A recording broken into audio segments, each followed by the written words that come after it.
معزز حاضرین اور محترم خواتین، السلام علیکم ورحمۃ اللہ وبرکاتہ۔ ہم اس سے پہلے سورۃ العصر کا مطالعہ کر چکے ہیں کہ 3 آیات کس قدر جامع۔ میں آپ کو امام شافعی کے اقوال سنا چکا ہوں اس سورہ مبارکہ کے بارے میں کہ لو تدبر الناس هذه السورہ لوسعتهم، اگر لوگ صرف اس ایک سورت پر تدبر کریں، غور و فکر کریں، تو یہ ان کے لیے کافی ہو جائے گا۔ قرآن مجید کی بڑی صورتوں کے اندر ہم دیکھتے ہیں کہ جا بجا 3 آیات کے ایسے مجموعے ملتے ہیں جو نہایت جامع ہے، نہایت جامع ہے۔ بعض جگہوں پر یہ 7 آیات کے مجموعے ہیں۔ ظاہر بات ہے کہ سورۃ البقرہ 40 رکوعوں پر مشتمل ہے، لیکن جا بجا اس میں جیسا کہ میں نے بتایا بڑی بڑی آیتیں آ جاتی ہیں، بڑے بڑے پھول کھلے ہوئے ہیں۔ آیت البر کا ہم مطالعہ کر چکے ہیں، آیت الکرسی سے ہر شخص واقف ہے۔ اسی طریقے سے 3 آیات کے مجموعے بھی آپ کو ملیں گے۔ ایسا ہی ایک مجموعہ یہ سورہ آل عمران کے عین وسط میں ہے۔ 11واں رکوع شروع ہو رہا ہے یہاں سے، 20 رکوعوں پر یہ مشتمل ہے، 10 رکوع اس سے پہلے ہیں۔ 3 آیات ہیں لیکن نہایت جامع ہے۔ اگرچہ ظاہر بات ہے سورۃ العصر کے درجے کو تو نہیں پہنچ سکتی، وہ تو جامع ترین سورت ہے قرآن حکیم کی، لیکن پھر بھی اس کی جامعیت جو ہے بہت عظیم ہے۔ اس میں ایک فرد سے شروع ہو کر اور اس سے آگے بڑھ کر ایک پوری اجتماعیت کی اصلاح کا پروگرام ہے۔ ارشاد باری تعالیٰ ہے یا ایھا الذین آمنوا اتقوا اللہ حق تقاتہ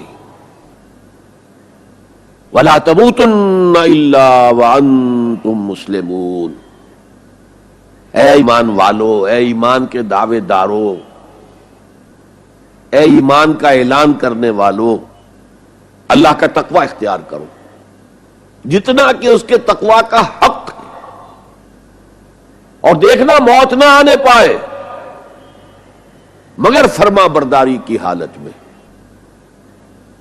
یہ آیت میرے نزدیک قرآن حکیم میں انفرادی تدین، تقوی، دینداری، صحیح اعمال کو اختیار کرنے کی تاکید کے اعتبار سے اہم ترین آیت ہے۔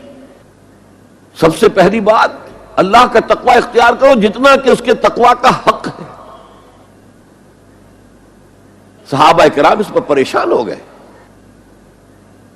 اس لیے کہ ہمارا اور صحابہ کرام کا قرآن مجید کو پڑھنا اور سننا ان میں بہت فرق ہے۔ ہم قرآن پڑھتے ہیں ثواب کے حصول کے لیے، وہ قرآن پڑھتے تھے عمل کی نیت سے، لہذا جو بھی آیت نازل ہوتی تھی وہ تولتے تھے اپنے آپ کو، ہم اس پر پورے اتر سکتے ہیں یا نہیں۔ تو جب یہ آیت نازل ہوئی یا ایھا الذین آمنوا اتقوا اللہ حق تقاتہ، گھبرا گئے، حضور کی خدمت میں حاضر ہوئے۔ اے اللہ کے رسول، اللہ کے تقوی کا حق کون ادا کر سکتا ہے؟ یہاں آپ اپنے ذہن کے پس منظر میں رکھیے کہ نبی اکرم صلی اللہ علیہ وسلم بھی کسی وقت عجیب کیفیت میں یہ فرمایا کرتے تھے، اے اللہ ما عبدناک حق عبادتک، ہم تیری بندگی اور اطاعت نہ کر سکے جیسے کہ اس بندگی اور اطاعت کا حق تھا۔ وما عرفناک حق معرفتک، ہم تجھے پہچان نہ سکے، تیری معرفت حاصل نہ کر سکے جیسے کہ تیری پہچان اور معرفت کا حق تھا۔ سورہ حج کے آخر میں آیا ہے وما قدر اللہ حق قدرہ، وہ اللہ کی قوتوں کا، قدرتوں کا اندازہ نہیں کر سکے جیسا کہ اس کا حق تھا۔ اور اسی آخری رکوع میں سورہ حج کے یہ بھی آیا ہے جاہدوا فی اللہ حق جہادہ، جہاد کرو اللہ کے لیے جیسا اور جتنا کہ اس کے جہاد کا حق ہے۔ یہاں چونکہ بات شروع کی جا رہی فرد سے، ظاہر بات ہے کہ امت، ملت یہ افراد ہی سے بنتی ہے. بڑی سے بڑی فصیل ہو، پچھلے زمانے کی بات کر رہا ہوں، اینٹوں سے ہی بنتی تھی. اگر اینٹ کمزور ہے، فصیل کمزور ہے. کسی جگہ پر اینٹیں کمزور لگ گئی ہیں، وہ دشمن کے لیے موقع فراہم کرے گی وہ جگہ کہ وہاں سے وہ اندر داخل ہو جائے. ایک ایک اینٹ پختہ ہونی چاہیے، اور پھر اس اینٹوں کے درمیان ربط بڑا محکم ہونا چاہیے. سیمنٹ سبسٹنس ان کا جو ہے، جو انہیں جوڑے ہوئے ہیں، وہ بھی بہت مضبوط ہونا چاہیے. تو پہلی آیت میں انسانی شخصیت کی پختگی کا ذکر ہو رہا ہے. یا ایھا الذین آمنوا اتقوا اللہ حق تقاتہ. اب یہاں پر ہمیں غور کرنا ہوگا کہ تقوی کی حقیقت کیا ہے. اگرچہ ہم آیت البر کے آخر میں پڑھ چکے ہیں، اولئک الذین صدقوا واولئک هم المتقون. وہاں پر وہ ایک حیولہ، ایک شخصیت، ایک کردار وہ ہمارے سامنے آ چکا ہے. متقی کون ہوتا ہے؟ لیکن یہ موقع مناسب ہے کہ یہ لفظی معنی اس کے کیا ہے. عام طور پر جو ترجمہ کیا جاتا ہے اللہ سے ڈرو، یہ اچھا ترجمہ نہیں ہے. اور چونکہ اکثر و بیشتر لوگوں نے یہی ترجمہ کیا، اور قرآن میں بار بار آتا ہے اتقوا اللہ اتقوا اللہ اتقوا اللہ، تو عیسائیوں کو یہ کہنے کا موقع ملا کہ قرآن زیادہ اللہ کے خوف پر زور دیتا ہے، جبکہ مسیح نے اور جو بائبل ہے وہ اللہ کی محبت پر زور دیتی ہے. اعتراض کرنے کا انہیں موقع مل گیا. خوف کا لفظ قرآن کا خود عربی زبان کا لفظ ہے، قرآن مجید میں بھی آیا ہے فلا تخافوہم وخافونی. تم ان سے نہ ڈرو، اپنے دشمنوں سے نہ ڈرو، مجھ سے ڈرو. خوف کا لفظ بھی ہے. یخافون یوما تتقلب فیہ القلوب والابصار. وہ ڈرتے رہتے ہیں اس دن کے تصور سے جس دن کے نگاہیں اور دل الٹ جائیں گے، قیامت کا دن، حشر کا دن. تو خوف کا لفظ قرآن میں ہے، عربی زبان کا لفظ ہے. تقوی کے معنی خوف نہیں. تقوی کے لفظی معنی بچنا. دیکھیے وقایقی، وقایتن، اسے کہتے ہیں ثلاثی مجرد. اس میں معنی ہے وقایقی وقایتن کے کسی کو بچانا. اور آپ بڑی آسانی سے یاد رکھ سکیں گے کہ جو ہماری دعا ہے، جو سورہ بقرہ میں حج کی دعاؤں کے ضمن میں اہم ترین دعا کی حیثیت سے مذکور ہے، ربنا آتنا فی الدنیا حسنۃ وفی الآخرۃ حسنۃ وقنا عذاب النار وقنا عذاب النار. اے اللہ ہمیں بچا آگ کے عذاب سے. تو وقایقی وقایتن کے معنی ہے کسی کو بچانا. باب افتعال میں یہ بنا ابتقا، اور واو اور تا یہ جڑ گئے. اتقا اتقا. اتقا معنی خود بچنا.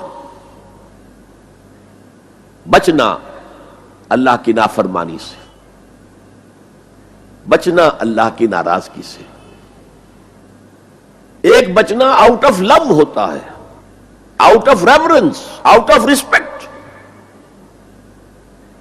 ایک سلیم الفطرت بیٹا چاہے گا کہ میں کوئی ایسی حرکت نہ کروں کہ میرے والد کو اس سے دکھ پہنچے. یہ بھی بچنا ہے.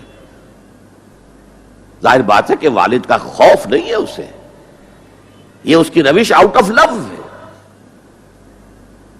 والذین آمنوا اشد حبا للہ. جو لوگ صاحب ایمان ہیں وہ شدید ترین محبت کرتے ہیں اللہ کے ساتھ. بلکہ ہم نے جو حقیقت جہاد کا مضمون جو ہے اس پر غور کیا، اس کے ضمن میں ایک آیت جو بڑی عظیم آیات میں سے ہے قرآن کے، قُلْ إِنْ كَانَ آبَاؤُكُمْ وَأَبْنَاؤُكُمْ وَإِخْوَانُكُمْ وَأَزْوَاجُكُمْ وَعَشِيرَتُكُمْ وَأَمْوَالٌ اقْتَرَفْتُمُوهَا وَتِجَارَةٌ تَخْشَوْنَ كَسَادَهَا وَمَسَاكِنُ تَرْضَوْنَهَا أَحَبَّ إِلَيْكُم مِّنَ اللَّهِ وَرَسُولِهِ وَجِهَادٍ فِي سَبِيلِهِ فَتَرَبَّصُوا حَتَّىٰ يَأْتِيَ اللَّهُ بِأَمْرِهِ وَاللَّهُ لَا يَهْدِي الْقَوْمَ الْفَاسِقِينَ.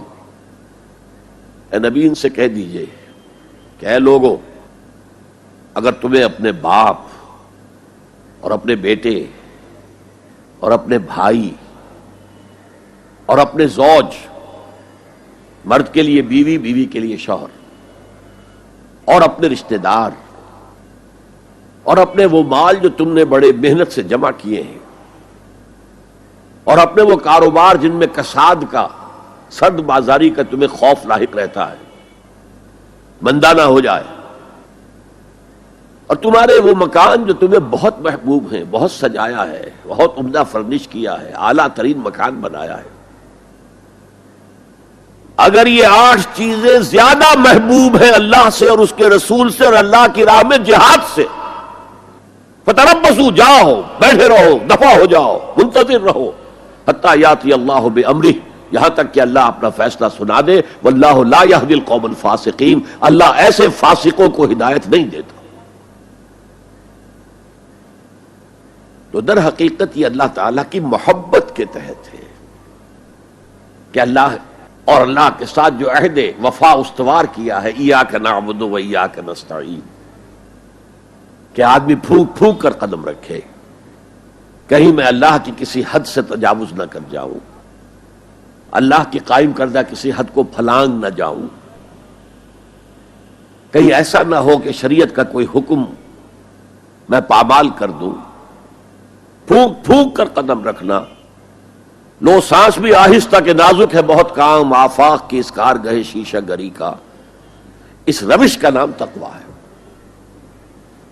دنیا کا تقویٰ یہ ہے، آخرت کا تقویٰ یہ ہے، آگ سے بچ جانا، نتیجہ ہے وَاتَّقُوا النَّارَ الَّذِي وَقُودُهَا النَّاسُ وَالْحِجَارَةُ، بچو اس آگ سے جس کا ایندھن بنیں گے انسان اور پتھر۔ یا ایھا الذین آمنوا قوا انفسکم واہلیکم نارا، اہل ایمان بچاؤ اپنے آپ کو اور اپنے اہل و عیال کو آگ سے۔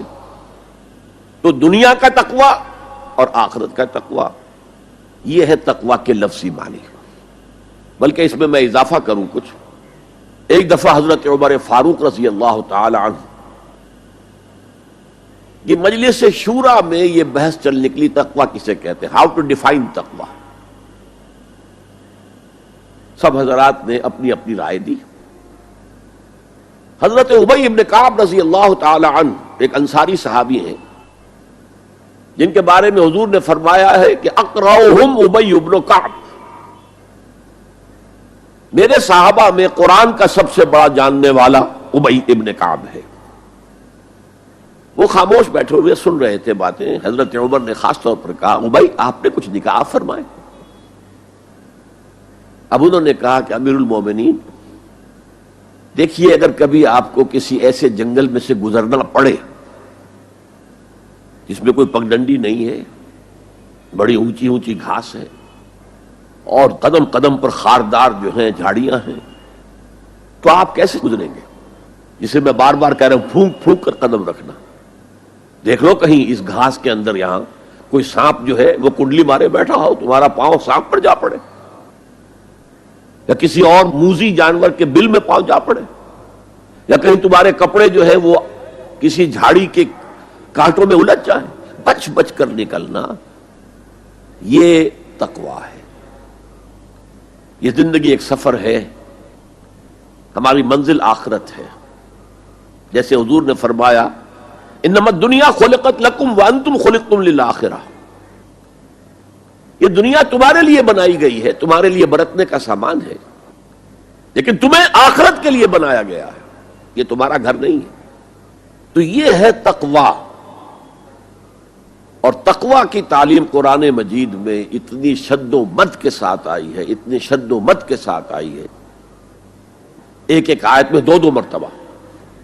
سورۃ النساء کی پہلی آیت، یا ایھا الناس اتقوا ربکم الذی خلقکم من نفس واحدۃ وخلق منها زوجها وبث منهما رجالا کثیرا ونساء واتقوا اللہ الذی تساءلون به والارحام ان اللہ کان علیکم رقیبا۔ ایک آیت میں دو مرتبہ تقویٰ کا حکم۔ اے لوگو، اے بنی آدم، اپنے اس رب کا تقویٰ اختیار کرو جس نے تمہیں ایک جان سے بنایا، اسی سے اس کا جوڑا بنایا اور ان سے کثیر تعداد میں مردوں اور عورتوں کو زمین میں پھیلا دیا۔ یہ 600-650 کروڑ جو انسان آج دنیا میں ہے، یہ سب کون ہے؟ آدم اور حوا کی نسل سے ہیں۔ پھر اسی آیت میں دوبارہ واتقوا اللہ الذی تساءلون بہ والارحام، تقوی اختیار کرو اس اللہ کا جس کا ایک دوسرے کو واسطہ دیتے ہو. کوئی سائل مانگتا ہے تو اللہ کے نام پر مانگتا ہے. تم بھی جا کر اپنے کسی عزیز سے یا دوست سے کہتے ہو کسی کام کے لیے بھائی یہ کام بہت ضروری ہے اللہ کے لیے جلد از جلد اس کام کو کر دو، واسطہ اللہ کا. یا جیسے کہ سورہ حشر میں ایک آیت میں 2 دفعہ یا ایھا الذین آمنوا اتقوا اللہ ولتنظر نفس ما قدمت لغد واتقوا اللہ ان اللہ خبیر بما تعملون. اے ایمان والو اللہ کا تقوی اختیار کرو اور دیکھو کل کے لیے کیا بھیج رہے ہو آگے. تمہارے اعمال جو جا رہے ہیں جمع ہو رہے ہیں تمہارے نامہ اعمال میں، وہ اعمال کون سے ہیں، اچھے ہیں یا برے ہیں. اور اللہ کا تقوی اختیار کرو اور دیکھو جان لو وہ تمہارے اعمال سے باخبر ہے، بے خبر نہیں ہے. تاہم یہ الفاظ جو ہے میرے نزدیک قرآن مجید میں تقوی کی تاکید کے اعتبار سے انتہائی مؤکد مقام ہے. جیسا کہ میں نے عرض کیا صحابہ گھبرا گئے، حضور اللہ کے تقوی کا حق کون ادا کر سکتا. پھر جب سورہ تغابن کی آیت نازل ہوئی تو ان کے جان میں جان آئی.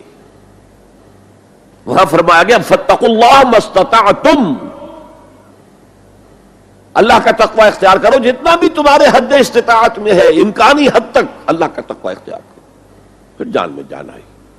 آدمی اپنے مقدور بھر اپنی ہمت کے مطابق تو کام کر سکتا ہے، لیکن اللہ کا حق ادا کرنا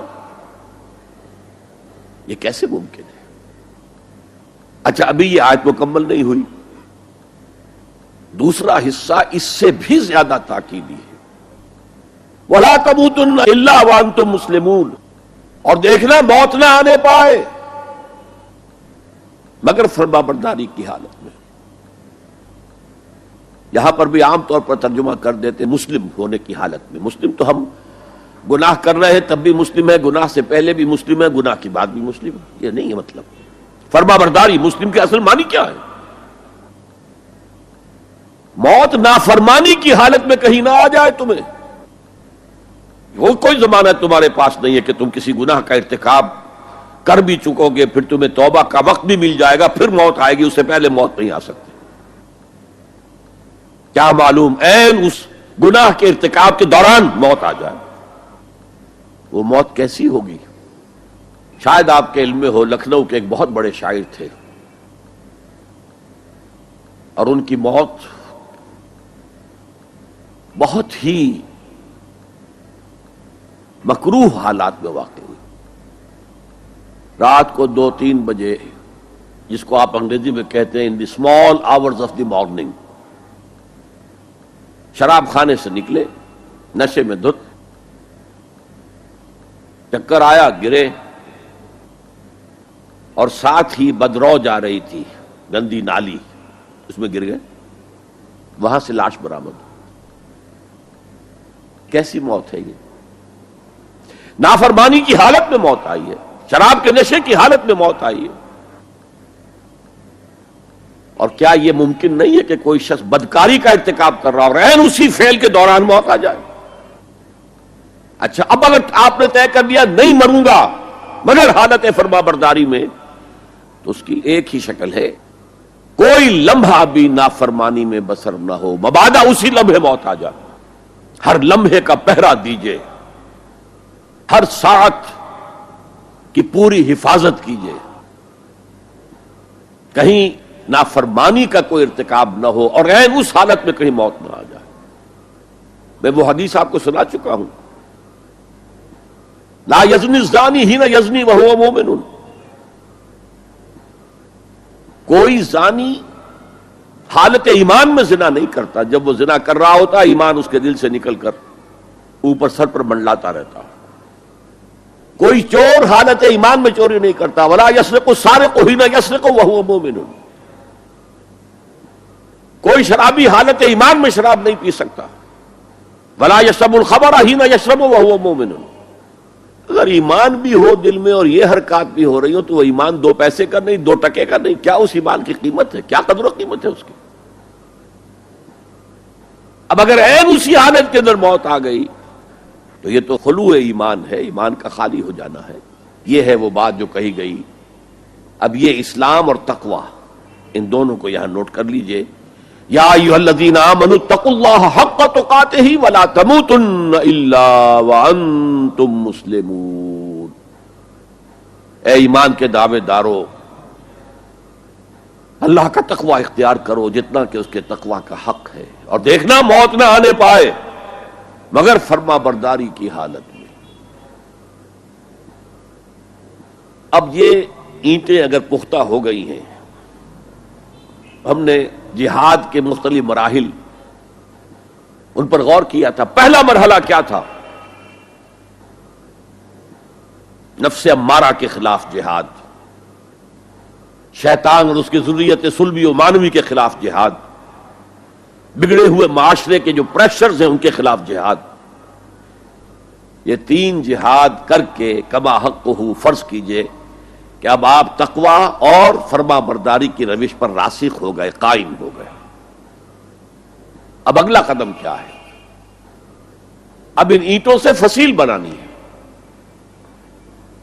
اینٹیں تو مضبوط ہو گئی، پوری طرح پک گئی، پختہ ہو گئی. وہ جو اقبال کہتا ہے کہ خام ہے جب تک تو ہے مٹی کا ایک انبار تو، اور پختہ ہو جائے تو ہے شمشیر بے زنہار تو. اور جس سے اکبر الہ آبادی نے بھی کہا ہے، اس سے بھی بہتر انداز میں کہا ہے، تو خاک میں مل اور آگ میں جل، جب خشت بنے تب کام چلے. ان خام دلوں کے عنصر پر بنیاد نہ رکھ، تعمیر نہ کر. اگر ساحل سمندر سے ریت لے کے گولا بنا لیں، وہ نم تو ہوتی ہے ریت، گولا بن جائے گا، پھر اسے شیشے پر بھی ماریں گے، شیشہ کھڑا رہے گا، ریت بکھر جائے گی. اسی گولے کو ذرا بھٹی میں ڈال کے پکا لو، روڑا بنا لو، تو خاک میں مل اور آگ میں جل، جب خشت بنے، جب اینٹ بنو گے تب کام چلے. اب اگر اسے مارو گے تو کوئی نتیجہ تو برآمد ہوگا کہ نہیں. تو یہ پختہ افراد کی شخصیت کو پختہ کرنا جو ہے کہ اجتماعی اس کو نظر انداز کرتی ہے. جیسا کہ میں نے عرض کیا تھا، پہلی منزل تعبیر نہیں کی، دوسری کے اوپر چڑھانا ہو گئے، دوسری ہے نہیں، تیسری جو ہے وہ ہوا کے اندر اس کی تعمیر ہو رہی ہے. ہماری بہت سی ناکامیوں کا اصل سبب یہ ہے. حضور نے پہلے افراد کو تیار کیا ہے. افراد کے ہاتھوں میں ہے اقوام کی تقدیر. ہر فرد ہے ملت کے مقدر کا ستارہ، اور ہر حیت اجتماعی یا کوئی تنظیم ہو، کوئی جماعت ہو جو اسلام کی سربلندی کے لیے کام کرنا چاہیے، اسے سب سے پہلے پختہ کردار والے افراد تیار کرنے ہوں گے. یا ایھا الذین آمنوا اتقوا اللہ حق تقاتہ ولا تموتن الا وانتم مسلمون. اب دوسرا نقطہ کیا ہے؟ ان کو جوڑنا ہے. اب اینٹوں کو جوڑنا ہے. And for that you need a cement substance. پچھلے زمانے میں چونا وغیرہ ہوتا تھا، چونے سے جوڑا جاتا تھا. آج کل سیمنٹ ہے. اگر یہ سیمنٹ سبسٹنس مضبوط ہے تو یہ فصیل اور دیوار مضبوط ہے. اگر یہ نہیں ہے تو چاہے اینٹیں پختہ ہو تب بھی سیلاب کا ریلا آئے گا، بہا کے لے جائے گا. اینٹوں کی پختگی کے ساتھ ساتھ ان کو جوڑنے والا مورٹر جو ہے اس کو بھی مضبوط ہونا چاہیے. اس لیے دوسرا نقطہ، یہ 6 نکاتی لائحہ عمل، 3 نکاتی لائحہ عمل. پہلا تقوی اختیار کرو اور اللہ تعالیٰ کی پوری فرما برداری اختیار کرو. کوئی لمحہ تمہارا نافرمانی میں نہ گزرے. اب واعتصموا بحبل اللہ جمیعا ولا تفرقوا، چمٹ جاؤ اللہ کی رسی کے ساتھ مل جل کر اور تفرقے میں نہ پڑو. اعتصام عصمت سے بنا ہے، عصمت حفاظت کو کہتے ہیں. اعتصام حفاظت حاصل کرنا. جیسے آپ دیکھتے ہیں کہ کسی بچے کو اگر کوئی خوف لاحق ہو جائے، کوئی ڈرائے، وہ آئے گا دوڑے گا ماں کی گود میں آ کر ماں سے چمٹ جائے گا. وہ یہ سمجھتا ہے اپنے چھوٹے سے ذہن کے مطابق میں قلعے میں آ گیا ہوں. یہ دوسری بات ہے کہ کوئی سفاک انسان، جیسے فسادات ہوتے ہیں یا جیسا کچھ سن 47 میں ہوا تھا، کوئی سفاک بھیڑیا صفت انسان آئے، بچے کو کھینچے ماں کی گود سے، اچھالے اور کسی نیزے میں پرو لے. لیکن بچہ یہ سمجھتا ہے کہ میں آ گیا ہوں، پناہ میں آ گیا ہوں، قلعے میں آ گیا ہوں. تو یہ ہے اعتصام. اور عجیب بات یہ ہے کہ جو اس سورہ مبارکہ کی جو ہم نے شروع کی ہیں آیات، وہاں سے ایک آیت پہلے جو ہے 10ویں رکوع کی آخری آیت، وَمَنْ يَعْتَصِمْ بِاللَّهِ فَقَدْ هُدِيَ إِلَىٰ صِرَاطٍ مُسْتَقِيمٍ. یہاں حبل اللہ نہیں ہے، جو اللہ کے ساتھ چمٹ جائے تو اس کی ہدایت تو ہو گئی صراط مستقیم کی طرف. اللہ سے جڑ جاؤ. سورہ حج کی آخری آیت کے بھی آخری الفاظ یہی ہیں، وَاعْتَصِمُوا بِاللَّهِ فَأَقِیمُوا الصَّلَاةَ وَآتُوا الزَّکَاةَ وَاعْتَصِمُوا بِاللَّهِ. وہ تمہارا پشت پناہ ہے. وہ مولاکم فنعم المولا ونعم النصیر. کیا ہی اچھا ہے وہ مولا، پشت پناہ، مددگار، حمایتی، کیا ہی اچھا ہے وہ مدد کرنے والا. تو وہاں پر بھی واعتصموا باللہ، وہی لفظ یہاں آیا، ومن یعتصم باللہ فقد ہدی الی صراط مستقیم. اب یہاں سوال پیدا ہوتا ہے وہ حبل اللہ کون سی ہے؟ اب اصول یہ سامنے رکھیے کہ قرآن مجید میں اگر محسوس ہو کہ کسی جگہ پر کوئی ابہام ہے، اجمال ہے، کہیں وضاحت کی ضرورت ہے، تو یہ حق ہی نہیں فرض ہے محمد الرسول اللہ صلی اللہ علیہ وسلم کا کہ اس کو بیان کریں، واضح کریں، تبیین کریں. انزلنا الیک الذکر لتبین للناس ما نزل الیہم. اے نبی، ہم نے آپ کی طرف یہ الذکر اس لیے نازل کیا ہے کہ آپ لوگوں کے لیے واضح کریں وہ شے جو ان کے لیے نازل کی گئی، ان کی طرف بھیجی گئی. آج ایک عظیم ترین فتنہ ہمارے ہاں جو ہے وہ انکار حدیث کا ہے. وہ گویا کہ حضور کو یہ حق ہی دینے کو تیار نہیں کہ قرآن مجید کی آیات کی توضیح کریں، تبیین کریں، جہاں کہیں کوئی سوال پیدا ہو اس کا جواب دیں. لیکن یہ جان لیجئے یہ حضور کا صرف حق نہیں، فرض ہے. مجھے ایک بڑا تلخ تجربہ ہوا تھا لاہور میں 1973 میں. وہ جو عالمی کانفرنس ہوئی تھی لاہور میں، دنیا کے تمام مسلمان ملکوں کے سربراہ وہاں جمع تھے. تو اس زمانے میں اس آیت کا بڑا چرچا تھا، اخبارات میں بھی بڑے بڑے اشتہار شائع ہو رہے لوگوں کی طرف سے، وَاعْتَصِمُوا بِحَبْلِ اللَّهِ جَمِيعًا وَلَا تَفَرَّقُوا. رکشاؤں کے پیچھے بھی بینر لگے ہوئے ہیں، ٹیکسیوں کے پیچھے بینر لگے ہوئے ہیں، وَاعْتَصِمُوا بِحَبْلِ اللَّهِ جَمِيعًا. بینر آویزاں ہیں سڑکوں پر جا بجا. لیکن میں ایک پریس میں گیا کہ جہاں میری ایک کتاب چھپ رہی تھی اور تاخیر ہو رہی تھی، تو میں ذرا ان سے کہنے گیا جلدی کرو. وہاں ایک صاحب آئے ہوئے تھے اور بدقسمتی سے آزاد کشمیر، جو ہمارے ہاں آزاد کشمیر کہلاتا ہے، آپ کے ہاں وہ مقبوضہ کشمیر کہلائے گا، اس کے وہ محکمہ جو انفارمیشن ڈپارٹمنٹ کے سیکرٹری تھے، اہم تھے. انہوں نے کہا یہ کیا ہوا؟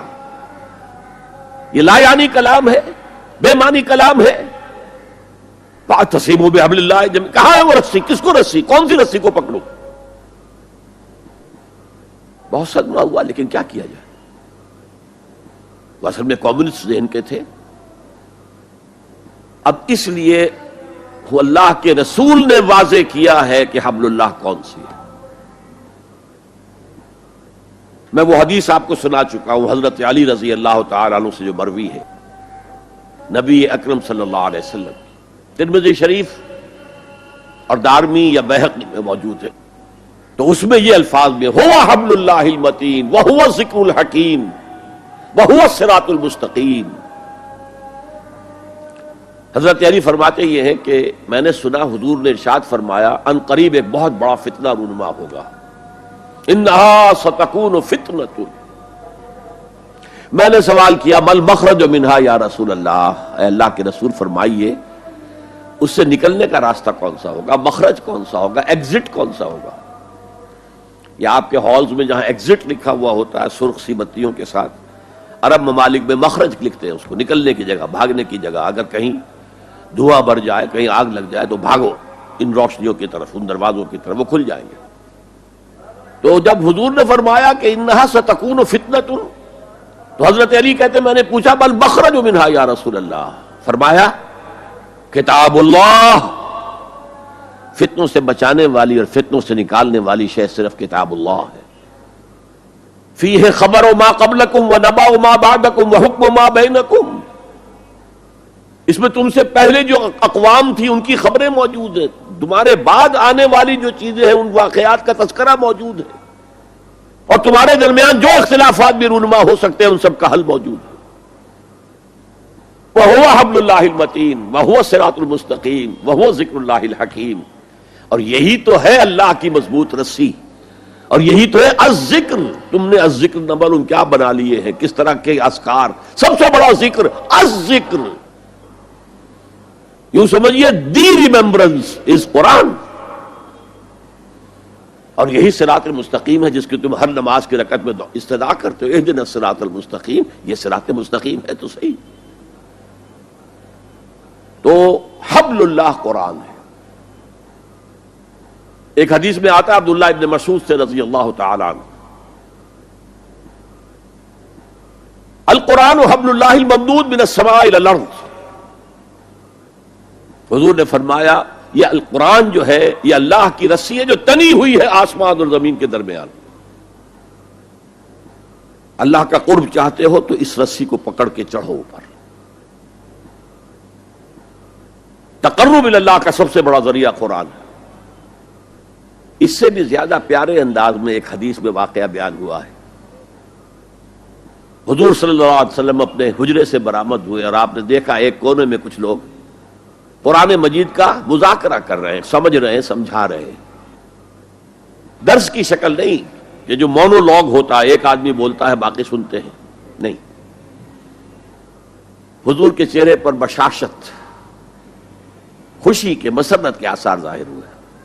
تشریف لائے، سوال کیا الستم تشہدون، کہ آپ لوگ شہادت نہیں دیتے اللہ الہ الا اللہ وانی رسول اللہ ہے وان ھذا القرآن جاء من عند اللہ، کہ اللہ کے سوا کوئی معبود نہیں اور میں اللہ کا رسول ہوں اور یہ قرآن اللہ کے پاس سے آیا۔ سب کا جواب کیا تھا؟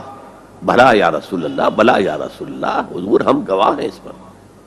پھر فرمایا آپ نے فاستبشروا، تو خوشیاں مناؤ، فإن هذا القرآن طرفه بأيديكم وطرفه بيد اللہ، یہ قرآن وہ شے ہے جس کا ایک سرا تمہارے ہاتھ میں ہے، ایک سرا اللہ کے ہاتھ میں۔ تعلق مع اللہ، تقرب الی اللہ کے لیے کوئی ذریعہ اگر ہے تو صرف قرآن ہے۔ اب یہاں ایک بہت بڑے مسئلے کا حل ہو رہا ہے۔ اکثر جو بھی درد مند لوگ ہیں امت کے بارے میں سوچتے ہیں، غور و فکر کرتے ہیں، وہ اتحاد اتحاد اتحاد اتحاد کا واس کہتے ہیں، اور وہ اتحاد جو ہے اس کے لیے کوئی بنیاد ہے نہیں، فرقہ پرستی ہے، فرقہ بندی ہے، کہیں اور کہیں ذاتیں ہیں، کیا زمانے میں پنپنے کی یہی باتیں ہیں؟ اصل میں جمع ہونے کے لیے کوئی بنیاد چاہیے۔ قرآن جمع کرتا ہے کس اعتبار سے؟ دیکھیے جانوروں کا ایک گلہ ہے جا رہا ہے، بھیڑیں بکریوں کا، ایک آدھ کتا بھی ان کو کافی ہے جمع رکھنے کے لیے، ذرا بکری کوئی ادھر ہوئی وہ کتا آیا وہ پھر واپس اپنے گلے کے اندر مل گئی، ایک دو کتے بھی کافی ہیں، بڑے سے بڑے گلے کو سنبھال کر رکھنے کے لیے ایک دو کتے کافی ہیں۔ لیکن انسانوں کو اگر جمع کرنا ہے تو پہلے ان کے اندر فکری اور ذہنی ہم آہنگی پیدا کرنا ضروری ہے، ان کے خیالات ایک جیسے ہوں، ان کے نظریات ایک جیسے ہوں، ان کے مقاصد ایک جیسے ہوں، ان کی سوچ ایک جیسی ہو، ان کے طریقہ کار ایک جیسے ہوں. جب تک یہ چیزیں نہیں ہوں گی جمع کیسے ہو جائیں گے؟ اتحاد کا واس کہتے رہیے، کوئی نتیجہ نکلے گا ہی نہیں، اور نہیں نکل رہا. متحد کرنے والی شے صرف اللہ کی کتاب ہے. یہ آپ کے اندر فکری ہم آہنگی پیدا کرے گی، اور وہ بھی صرف قرآن کی تلاوت سے نہیں، قرآن کو سمجھنے سے، سمجھ کر پڑھنے سے، جس کے لیے میں بار بار عرض کر چکا ہوں کہ سمجھ کر پڑھنے سے مراد کیا ہے؟ اتنی عربی سیکھ کر پڑھنا کہ قرآن کا مفہوم براہ راست آپ کے ذہن اور قلب میں اترتا جائے. آپ کسی مترجم کے ترجمے کے ذریعے سے قرآن نہ پڑھیں، وہ سیکنڈ ہینڈ نالج ہو جائے گا. وہ تو آپ مترجم کی آنکھ سے قرآن پڑھ رہے ہیں، اپنی آنکھ سے نہیں پڑھ رہے. اگر اس طریقے سے قرآن کے ساتھ جڑ جایا جائے تو ذہنی ہم آہنگی ہوگی، فکری ہم آہنگی ہوگی، مقصد ایک ہو جائے گا، اعلاء کلمت اللہ. وہ جو کہا کسی نے کہ میری زندگی کا مقصد تیرے دی کی سرفرازی، میں اسی لیے مسلمان، میں اسی لیے نمازی. اگر مقصد ایک ہوگا تو ہم مقصد لوگوں کو کہتے ہیں امت. اما یا اموں کے معنی ارادہ کرنا. آمین البیت الحرام، وہ لوگ جو بیت الحرام کا قصد کر کے جا رہے ہیں، سفر کر رہے ہیں. تو امام جس کا کہ سب لوگ پیروی کر رہے ہیں، راستے کو امام کہتے ہیں اس لیے کہ آپ بھی راستے کے پیچھے پیچھے جا رہے ہیں، فالو کر رہے ہیں راستے کے ساتھ. راستہ مڑ گیا، آپ بھی مڑ گئے. تو امت وہ ہے ان لوگوں کا مجموعہ جن کا مقصد ایک ہے. آج ہم کہتے ہیں امت مسلمہ، امت مسلمہ. کہاں ہے امت مسلمہ؟ وحدت امت کا سب سے بڑا حدی خواہ ہندوستان میں علامہ اقبال. ایک ہو مسلم حرم کی پاسبانی کے لیے، نیل کے ساحل سے لے کر تا بخاک کاشغر. لیکن اس کو بھی ماننا پڑا ہے اپنے لیکچرز میں. Reconstruction of religious thought in Islam. There is no Muslim Ummah present at this time. کوئی مسلم امت موجود نہیں ہے. Instead we have a number of Muslim nations. یہ بات چونکہ 1928 میں کہی، اس وقت تک تمام مسلمان ممالک جو ہیں کولونیل پاورز، یورپین پاورز کے تحت تھے، غلام تھے. انڈونیشیا سے موریتانیہ تک سب غلام. وہ تو صرف صحرائے عرب کو چھوڑا ہوا تھا انہوں نے، کہ وہاں کچھ تھا ہی نہیں. اگر تیل اس وقت کہیں نکل آیا ہوتا تو اس میں تو وہ پنجے گاڑتے کہ جو کبھی پنجے نکلنے والے نہ ہوتے. بہرحال یہ ان سب کو جوڑنے والی شے جو اقبال کہتا ہے instead we have a number of Muslim nations. آج ہم کیا کہیں گے؟ Instead we have a number of Muslim countries. پھر مسلمان ممالک میں بھی ایتھنک، لنگوسٹک، کتنے جھگڑے، کتنے اختلافات، کتنے چکر چل رہے ہیں. تو اس اعتبار سے سوچئے کہ انسان کو جمع کرنے والی شے صرف وہ ہو سکتی ہے جو ان کے مقاصد کو یکجا کر دے، ان کے نظریات میں ہم آہنگی پیدا کر دے، ان کی سوچ کو ایک رنگ میں رنگ دے. پھر وہ بنیان مرصوص بن جائیں گے. علامہ اقبال نے بہت خوبصورت انداز میں کہا ہے، از یک آئینی مسلمان زندہ ہست. مسلمان اگر زندہ تو ایک آئین کی وجہ سے ہے، وہ آئین قرآن. پیکر ملت ز قرآن زندہ ہست. یہ پیکر ملت جو ہے، جسم ہے ملت کا، جسد جو ہے، یہ اگر زندہ ہے تو قرآن کی بدولت ہے. جیسے میرا بدن ہے، میں زندہ ہوں تو جان کی وجہ سے. جان نکل جائے تو آپ کو معلوم ہے کچھ دیر کے بعد یہ ڈیکمپوز ہونا شروع ہو جائے گا. اسے جلد از جلد قبر میں اتارنا ضروری ہے. از یکا آئینی مسلمان زندہ ہست، پیکر ملت ز قرآن زندہ ہست. ماں ہما خاکو دل آگاہ اوست، اعتصامش کن کہ حبل اللہ اوست. ہم تو نری خاک ہیں، خاک کے سوا کچھ نہیں، اور اس کے اندر دل جو ہے وہ قرآن ہے. ماں ہما خاکو دل آگاہ اوست، قرآن ہے دل. احتسامش کن کہ حبل اللہ اوست، پکڑو اسے مضبوطی کے ساتھ کہ حبل اللہ وہ ہے. یہ احادیث کی ترجمانی ہو گئی کہ نہیں؟ خوبصورت. القرآن حبل اللہ الممدود من السماء الی الارض احتسامش کن، کہ حبل اللہ اس قرآن کو مضبوطی کے ساتھ تھامو، اس لیے کہ حبل اللہ وہ ہے۔ تو یہ دوسرا نقطہ ہے، واعتصموا بحبل اللہ جميعا ولا تفرقوا۔ تفرقوا کے لفظ پر توجہ کر لیجئے، تختلفوا نہیں ہے، اختلاف ہو سکتا ہے، دیانت کے ساتھ ہو سکتا ہے۔ تفرقہ یہ تم اور میں اور، جب اختلاف اس شدت کو پہنچ جائے کہ چھوٹے چھوٹے اختلافات کے اوپر کفر کے فتوے، تم اور ہم اور ہیں، من دیگرم تو دیگری، یہ تفرقہ ہے۔ اختلاف ہو سکتا ہے، اختلاف امام ابو حنیفہ امام شافعی میں ہوا، ٹھیک ہے، اور امام ابو حنیفہ کے شاگردوں میں ہو رہا ہے، انہوں نے اپنے استاد سے بھی اختلاف کیا، آپس میں بھی اختلاف کیا، لیکن اس اختلاف کو اپنی جگہ پر رکھیے۔ اختلاف اور ہے، افتراق اور ہے، افتراق فرق، تم اور ہو میں اور ہوں، یہ کام غلط ہے۔ ملت کی ایک وحدت اس کو برقرار رکھتے ہوئے اگر فقہی اختلافات ہیں، مختلف مسائل میں اختلاف ہے، کوئی حرج نہیں ہے۔ میں کہہ نہیں سکتا کہ یہ عام طور پر ویسے حدیث کے طور پر ہی بیان ہوتی ہے، لیکن یہ کہ آیا اس کی سند صحیح ہے یا نہیں میں نہیں کہہ سکتا، کہ اختلاف امتی رحمت، میری امت کا اختلاف تو رحمت ہے۔ ایک وقت میں ایک قول کے اوپر ہم عمل کر رہے تھے، حالات بدلے، معلوم ہوا کہ نہیں، وہ دوسرے صاحب کا قول زیادہ صحیح معلوم ہوتا ہے، قاضی ابو یوسف کی بجائے امام محمد کا قول زیادہ صحیح لگتا ہے، آج کل کے حالات میں ہمیں اس پر اختیار کر لینا چاہیے۔ ہو سکتا ہے رحمت ہے، اختلاف امتی رحمت، لہذا اختلاف جو ہے لا یزالون مختلفین وَلِذَٰلِكَ خَلَقَهُمْ، یہ لوگ اختلاف تو کریں گے، اور اسی لیے اللہ نے انہیں پیدا کیا ہے۔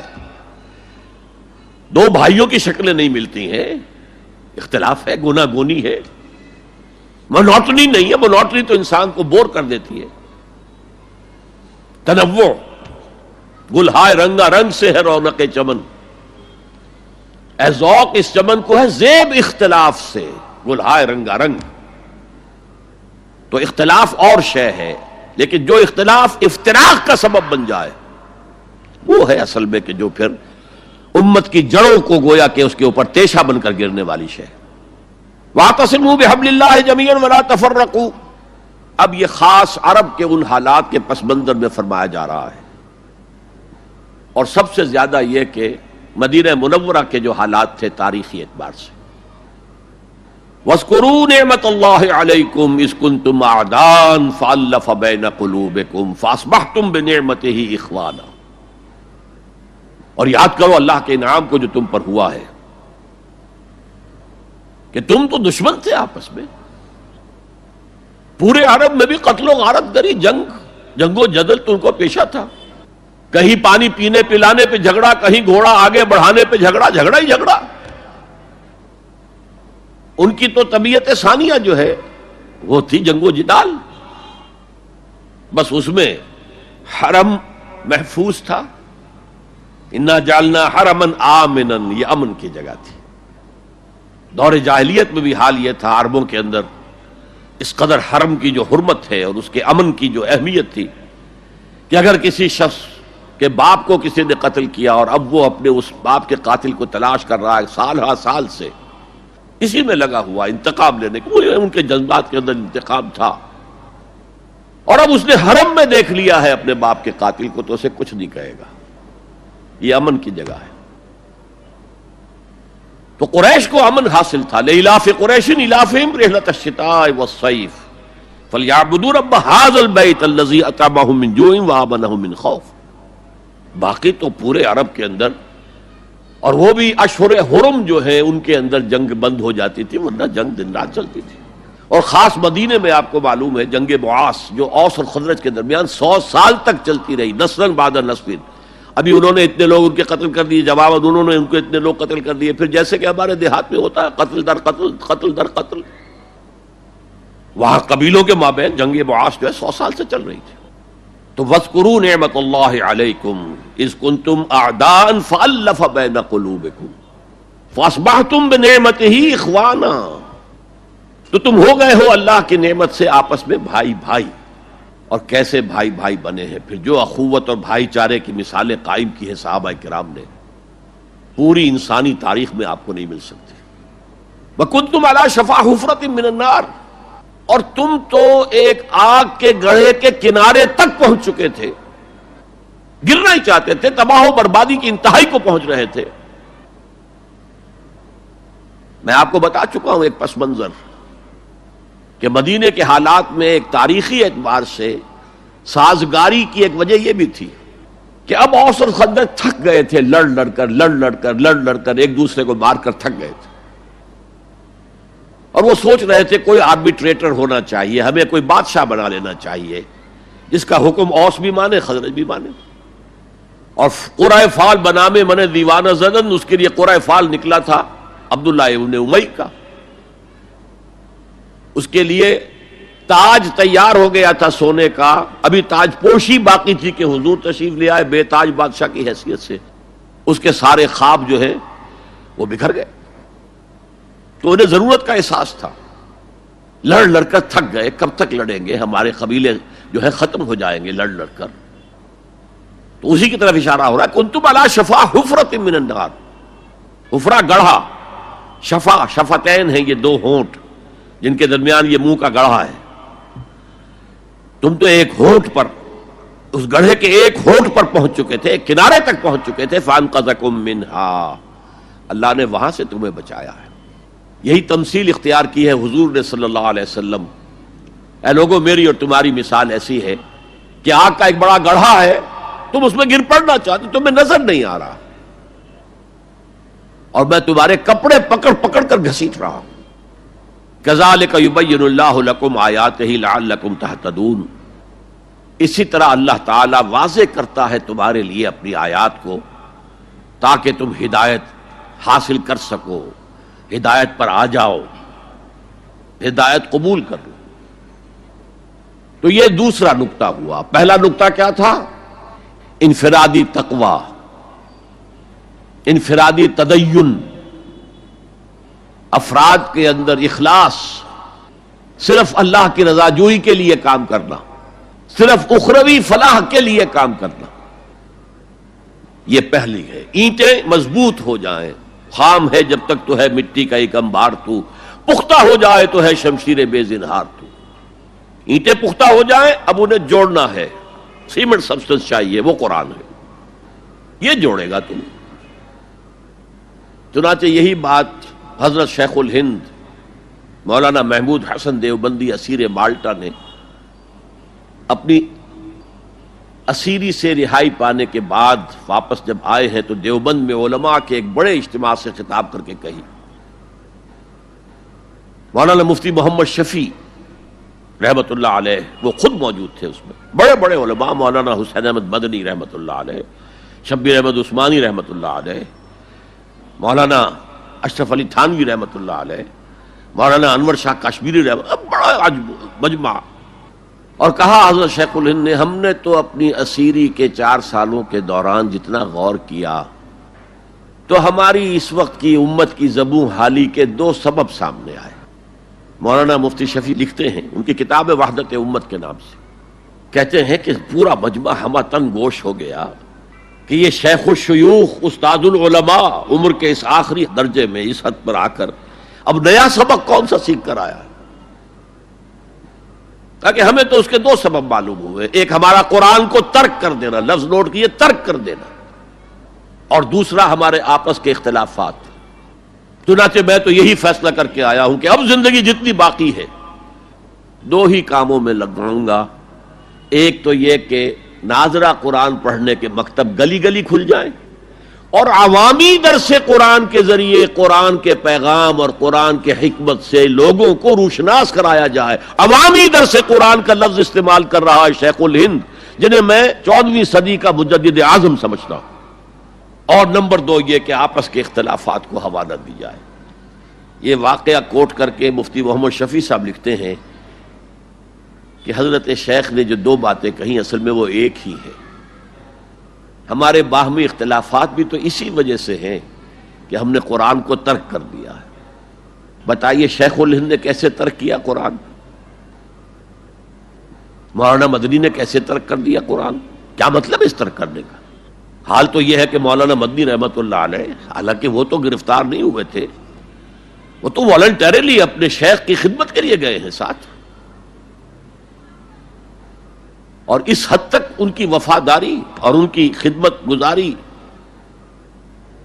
کہ رمضان کا مہینہ آیا تو حضرت شیخ الہند نے حسرت کے ساتھ کہا زندگی میں یہ پہلا رمضان ہوگا کہ تراویح میں قرآن نہیں سن سکیں گے، اس لیے کہ نہ شیخ الہند حافظ تھے، نہ مولانا مدنی حافظ تھے، اور تیسرے ان کے ساتھ ایک اور تھے، ان کا میں نام بھول رہا ہوں، وہ سرحد کے پٹھانوں میں سے تھے،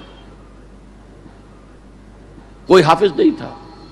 اب آپ غور کیجئے، استاد اور اپنے شیخ کی اس حسرت کو دور کرنے کے لیے مولانا مدنی روزانہ ایک پارہ حفظ کرتے تھے اور رات کو تراویح میں سناتے تھے، روزانہ ایک پارہ۔ اور یہ انہونی بات نہیں ہے، جب ساری زندگی قرآن ہی سے شغف رہا ہے تو وہ ہے تو صحیح ذہن میں، اب صرف ان کے لنکس ملانے ہیں آپس میں، اور کیا ہے۔ اصل میں قرآن کو ترک کرنے کا مطلب کیا ہے؟ وہ اصل میں ایک اور بہت بڑے عالم دین کی بات سنیے آپ، مولانا سید انور شاہ کاشمیری رحمت اللہ علیہ، جو دیوبند سے آ کر آپ کے قریب میں ڈابھیل میں انہوں نے مدرسہ قائم کیا تھا۔ وہ ایک مرتبہ قادیان میں ایک جلسہ علماء کیا کرتے تھے ہر سال رد قادیانیت کے لیے، تو ایک سال اسی طرح وہاں علماء جمع تھے۔ اب جس نے یہ واقعہ بیان کیا ہے اس کا نام میرے ذہن میں اس وقت نہیں ہے، کہ میں صبح مولانا انور شاہ کاشمیری رحمت اللہ علیہ کی خدمت میں حاضر ہوا تو دیکھا کہ غم کی تصویر بنے بیٹھے ہیں، بہت اداس، غمگین۔ میں نے پوچھا حضرت کیا معاملہ ہے، کوئی خاص سبب ہے؟ فرمایا بھائی کیا سبب ہے، یہ سوچ رہا ہوں کہ اپنی زندگی عمر ضائع کر دی۔ میں نے کہا حضرت آپ نے زندگی ضائع کر دی، عمر ضائع کر دی؟ آپ نے علم، بیہقی وقت کہلاتے ہیں انور شاہ کاشمیری، جیسے امام بیہقی تھے، محدث اور فقیہ دونوں اعتبارات سے بلند، تو آپ نے پڑھنے پڑھانے میں، سیکھنے سکھانے میں ساری عمر گزار دی، تو آپ کی زندگی ضائع کیسے؟ کہنے لگے ہم نے سارا زور اسی پر رکھا کہ ثابت کر دیں کہ شافعی کی رائے صحیح نہیں ہے، ہماری رائے صحیح ہے۔ اسی کے لیے دلائل، اسی کے لیے بحثیں، اسی کے لیے لمبی چوڑی جو ہے ہمارے ہاں نشستیں منعقد ہوئیں مدارس کے اندر، حالانکہ اللہ کے ہاں یہ ہم سے سوال نہیں ہوگا۔ گمراہیاں طرح طرح کی پھیل رہی ہیں اور ہم ان بحثوں میں لگے ہوئے، حالانکہ زیادہ سے زیادہ یہ کہا جا سکتا ہے کہ قول اصحابنا ثواب محتمل الخطا، اور جو قول دوسروں کا ہے وہ خطا ہے محتمل الثواب۔ زیادہ سے زیادہ یہ کہہ سکتے ہیں ہم کہ ہمارے جو اسلاف ہیں، ہمارے جو اساتذہ ہیں، ان کا قول صحیح ہے، اگرچہ اس کے خطا ہونے کا بھی امکان ہے۔ ہم یہ نہیں کہہ سکتے کہ اس کے غلط ہونے کا کوئی امکان ہی نہیں، معصوم تو وہ نہیں تھے۔ اور قولہم، ان کا جو ہمارے سامنے ہے مد مقابل ہے، اور وہ شافعی ہیں۔ اصل تو جو ٹکراؤ تھا وہ فقہ حنفی اور فقہ شافعی کے مابین تھا۔ ہم صرف یہ کہہ سکتے ہیں کہ ان کا یہ قول خطا ہے، غلطی ہے، اگرچہ احتمال موجود ہے کہ وہی صحیح ہو، اس کے سوا تو ہم کچھ نہیں کہہ سکتے۔ اور ہم نے اپنی ساری زندگی اس کام میں لگا دی، لیکن میں کہہ نہیں سکتا اس پر کتنے رنج اور صدمے کا اظہار کروں کہ مجدد وقت شیخ الہند رحمت اللہ علیہ اور بیہقی وقت مولانا انور شاہ کاشمیری رحمت اللہ علیہ، ان کی ان باتوں کا کوئی اثر ان کے شاگردوں نے قبول نہیں کیا۔ وہی روش ہے، وہی فقہی بحثیں ہیں۔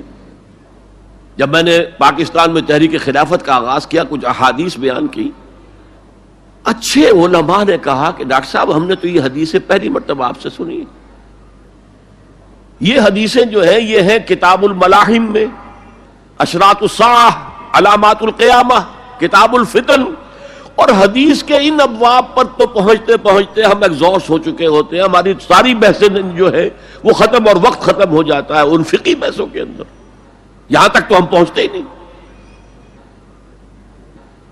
بہرحال دوسرا نقطہ جیسا کہ میں نے عرض کیا، پہلا اینٹیں پکاؤ، مضبوط کرو، یا ایھا الذین آمنوا اتقوا اللہ حق تقاتہ ولا تموتن الا وانتم مسلمون، اور دوسرا ان کو جوڑنے کے لیے قرآن کو ایز اے سیمنٹ سبسٹنس استعمال کرو، واعتصموا بحبل اللہ جميعا ولا تفرقوا واذکروا نعمت اللہ علیکم اذ کنتم اعداء فالف بین قلوبکم فاصبحتم بنعمتہ اخوانا وکنتم علی شفا حفرۃ من النار، تم تو تباہی آگ کے گڑھے کے کنارے تک پہنچ گئے تھے، گرا چاہتے تھے، فانقذکم منہا، تو اللہ نے اس سے تمہیں نکالا ہے۔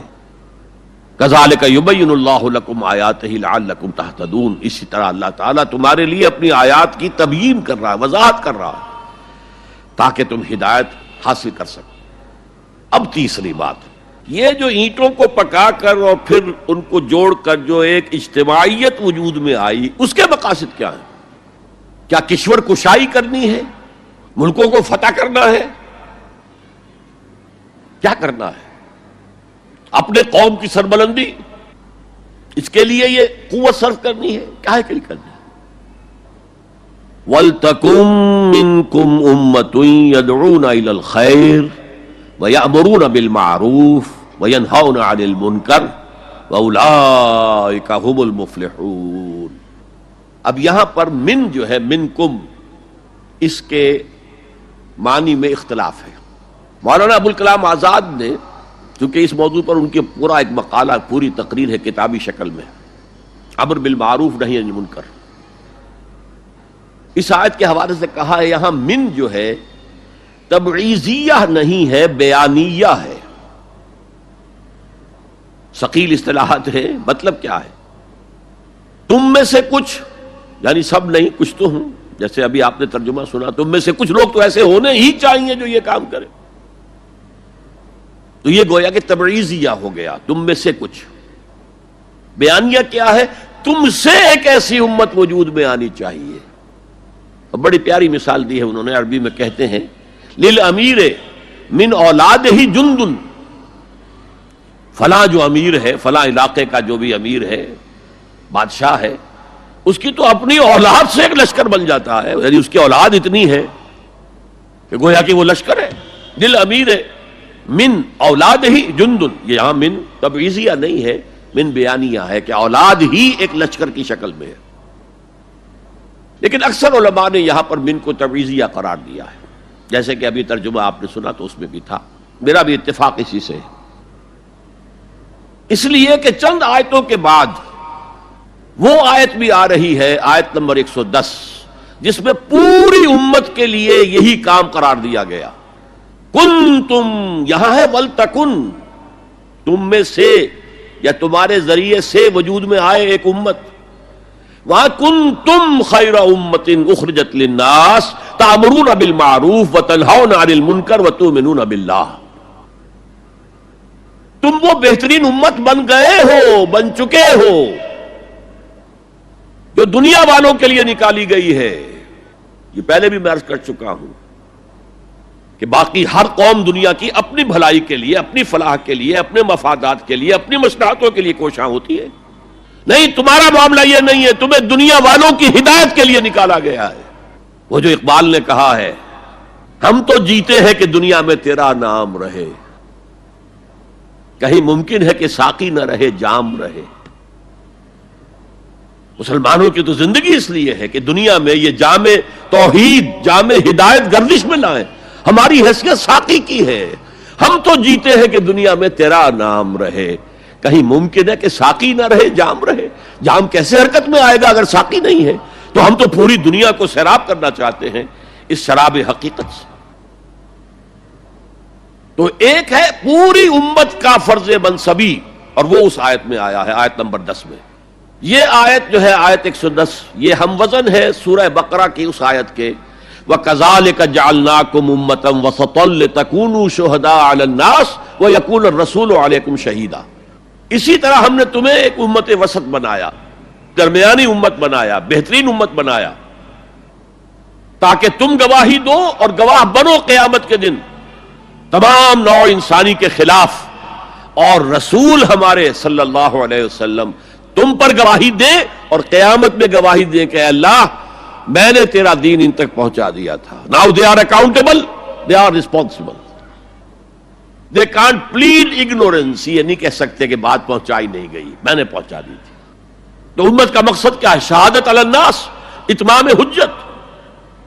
لئلا یکون للناس علی اللہ حجت بعد الرسل وکان اللہ عزیزا حکیما.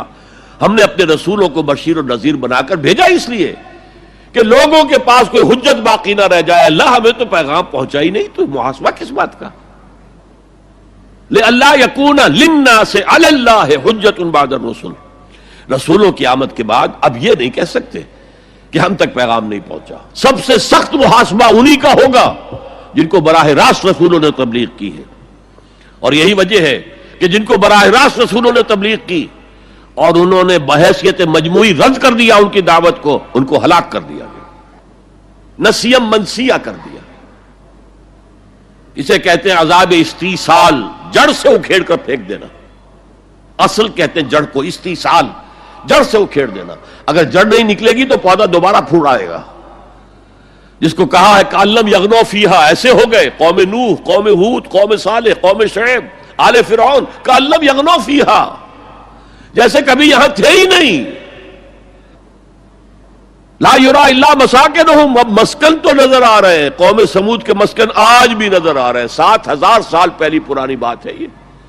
آج بھی جائیے، جا کر دیکھیے اس علاقے کے اندر جو انہوں نے چٹانیں تراش کے، کس قدر خوبصورت وہ ہے، تراشے گئے ہیں، کتنے ایگزیکٹ ڈائمینشنز کے ساتھ ہیں.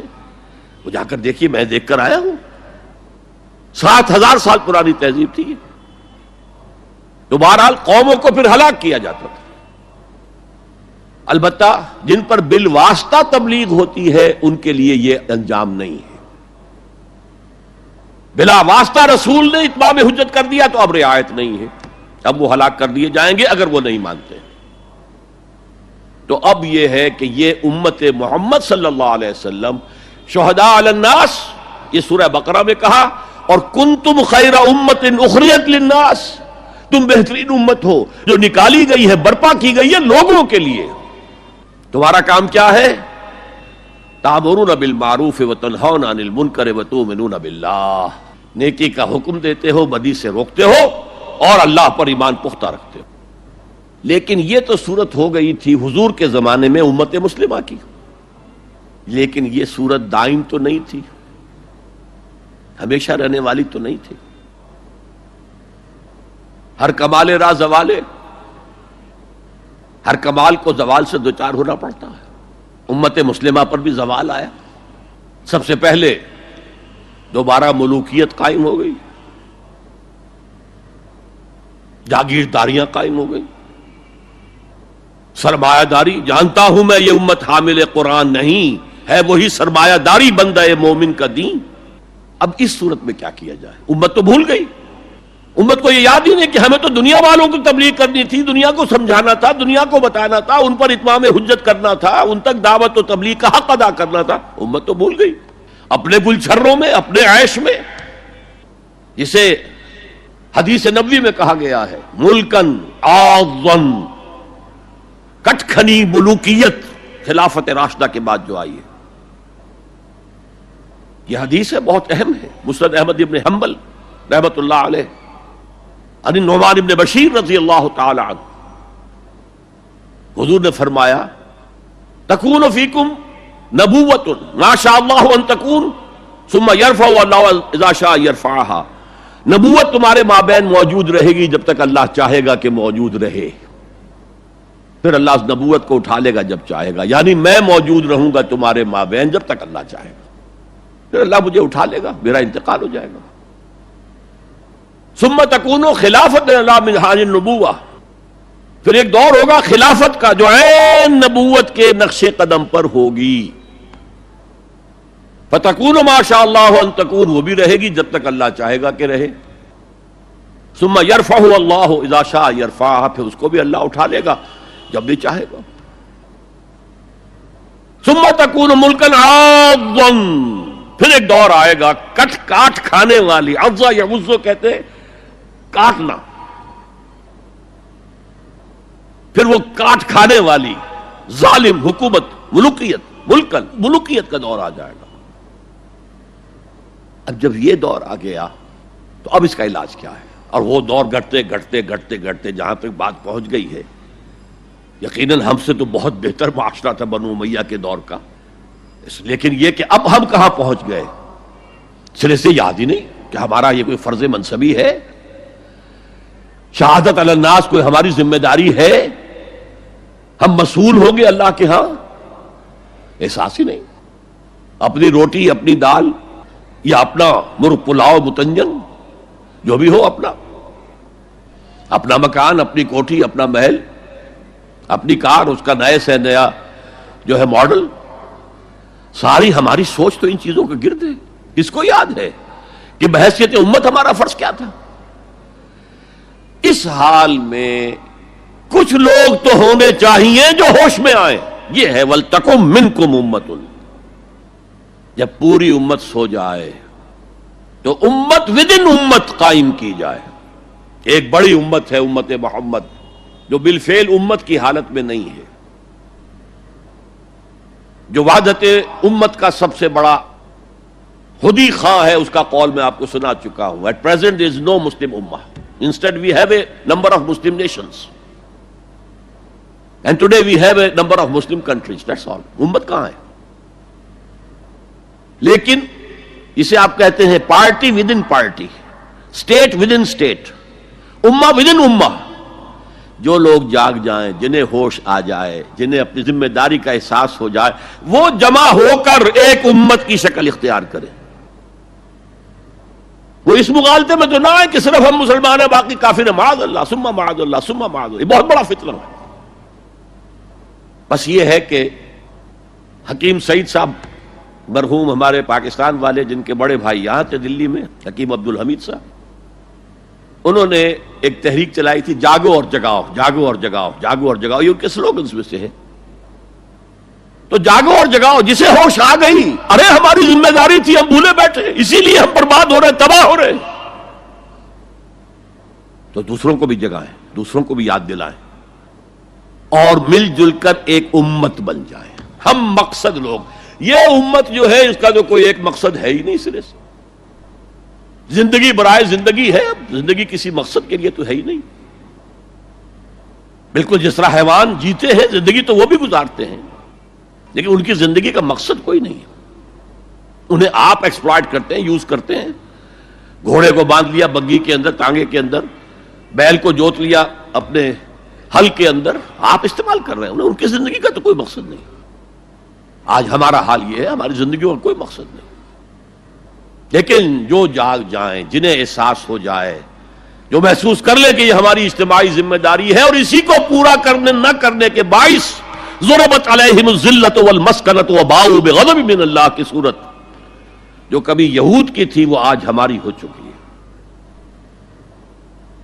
جو جاگے وہ دوسروں کو جگائیں، مل کر ایک امت بنائیں۔ اور اس امت کا کام کیا ہوگا؟ پہلا کام، یہاں پہ 3 دیکھیے، یہاں پہ 3 کا پہاڑا آج ہوگا، 3 آیتیں، 3 نکات۔ پہلا، اشخاص کی اینٹوں کو پختہ کرو، تقوی، تدین۔ دوسرا، انہیں جوڑو، سیمنٹ سبسٹنس آف قرآن کے ذریعے سے جوڑو۔ تیسرے، اب یہ جو امت وجود میں آئے اس کے 3 کام کرنے کے ہیں۔ وَلْتَكُن مِّنكُمْ أُمَّةٌ يَدْعُونَ إِلَى الْخَيْرِ وَيَأْمُرُونَ بِالْمَعْرُوفِ وَيَنْهَوْنَ عَنِ الْمُنكَرِ۔ پہلا کام وہ دعوت الی الخیر، اور خیر کیا ہے جبکہ یامرون بالمعروف آگے آ رہا ہے؟ تو تکرار محض تو قرآن مجید کی شان نہیں ہو سکتی، کوئی نہ کوئی مفہوم اور مدلول کے اندر فرق ہے۔ دعوت الی الخیر، دعوت الی القرآن، خیر مطلق صرف قرآن ہے۔ میں نے آپ کے سامنے سورہ یونس کی 2 آیتیں پڑھی تھی، یاد ہوں گی۔ یا ایھا الناس قد جاءتکم موعظۃ من ربکم وشفاء لما فی الصدور وہدی ورحمۃ للمؤمنین قل بفضل اللہ وبرحمتہ فبذلک فلیفرحوا ھو خیر مما یجمعون۔ یہ خیر ہے، دنیا کی تمام نعمتوں سے بڑھ کر قیمتی خیر۔ تو قرآن کی طرف بلاؤ۔ دیکھیے ایک بات، ایک نقطہ سمجھ لیجئے، جسے ہم نعمتیں سمجھتے ہیں ان میں سے کوئی شے نعمت نہیں ہے جب تک کہ نعمت ہدایت ساتھ نہ ہو. آپ کو اللہ نے دولت دی، نعمت نہیں ہے. اگر ہدایت نہیں ہے آپ کو عیاشی میں اور طرح طرح کی غلط حرکتوں کے اندر مبتلا کرے گی، اسراف اور تبذیر کے راستے دکھائے گی. تو یہ دولت نعمت تو نہ ہوئی، زحمت ہوئی، رحمت تو نہ ہوئی. اگر اللہ نے آپ کو صحت دی ہے اور ہدایت نہیں دی ہے، آپ غلط کاموں میں اپنی اس جسمانی قوت اور صلاحیت کو صرف کریں گے.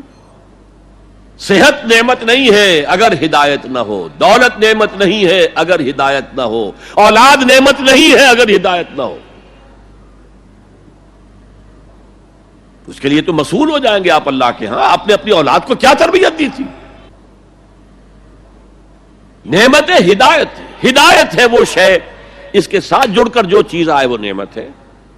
اس کے بغیر کوئی نعمت نہیں. اور الہدا قرآن حکیم ہے. تو عظیم ترین نعمت قرآن ہے، خیر اعظم قرآن ہے. میں ابھی آپ کو وہ حدیث سنا چکا ہوں، هو حبل اللہ المتین وهو الذکر الحکیم وهو الصراط المستقیم، جس کے آخری الفاظ جو ہیں وہ بہت ہی فصاحت اور بلاغت اور اس میں جو جوش اور جذبہ ہے. واقعتاً یہ حدیث جو ہے یہ اپنی فصاحت اور بلاغت کے اعتبار سے قرآن مجید کے بہت قریب پہنچ جاتی ہے. من قال به صدقہ، من عمل به اجرا، ومن حکم به عدلا، ومن دعا الیہ ہدی الی صراط مستقیم.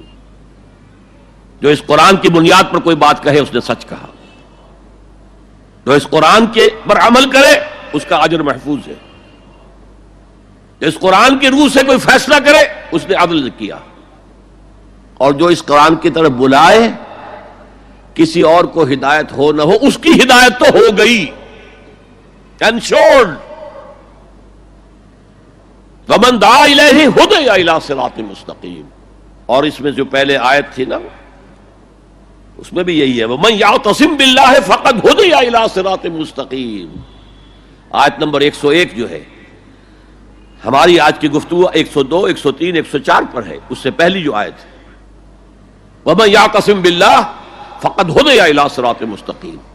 اور اللہ کے ساتھ جڑ جانے کا ذریعہ قرآن کے ساتھ جڑ جانا. قدرت تھی جس باغ بنائے،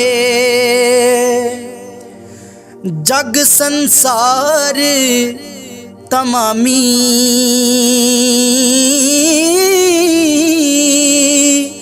رنگ برنگی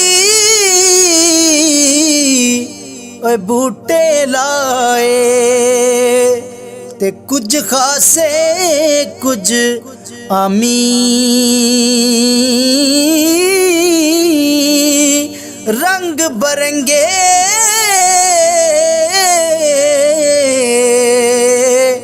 بوٹے لائے.